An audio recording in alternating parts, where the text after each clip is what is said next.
കർത്താവെ, എൻ്റെ ഹൃദയം അഹങ്കരിക്കുന്നില്ല, എൻ്റെ നയനങ്ങളിൽ നിഗളമില്ല. എൻ്റെ കഴിവിൽ കവിഞ്ഞ വൻ കാര്യങ്ങളിലും വിസ്മയാവഹമായ പ്രവൃത്തികളിലും ഞാൻ വ്യാപൃതനാകുന്നില്ല. സങ്കീർത്തനങ്ങളാണ്. 131 സങ്കീർത്തനമാണ്, 1 വചനമാണ്.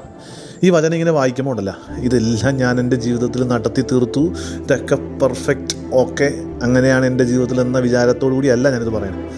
എൻ്റെ ആഗ്രഹമാണ് കുറേയൊക്കെ നടക്കണമുണ്ട്, കുറേ എങ്ങും നടക്കാതെ പോകുന്നുമുണ്ട്. പക്ഷെ ഞാൻ വീണ്ടും ഇത് ഈ വചനം ഏറ്റു പറയാനുള്ളൊരു കാരണം എന്താണെന്നറിയാമോ?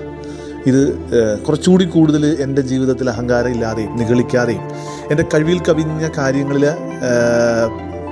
അതിൽ ഇടപെടാതെയും ഒക്കെ ജീവിക്കാൻ വേണ്ടിയിട്ടാണ്, കുറച്ചുകൂടെ ലളിതമായി ജീവിക്കാൻ വേണ്ടിയിട്ടാണ് ഞാൻ ഈ വചനം പറയുന്നത്. നിങ്ങൾക്കും എന്നോടൊപ്പം ഈ വചനം ഏറ്റുപറഞ്ഞ് പ്രാർത്ഥിക്കാം. കർത്താവെ, എൻ്റെ ഹൃദയം അഹങ്കരിക്കുന്നില്ല, എൻ്റെ നയനങ്ങളിൽ നിഗളമില്ല, എൻ്റെ കഴിവിൽ കവിഞ്ഞ വൻ കാര്യങ്ങളിലും വിസ്മയാവഹമായ പ്രവൃത്തികളിലും ഞാൻ വ്യാപൃതനാവുന്നില്ല. ഈശോ നമ്മളെ സമൃദ്ധമായിട്ട് അനുഗ്രഹിക്കട്ടെ.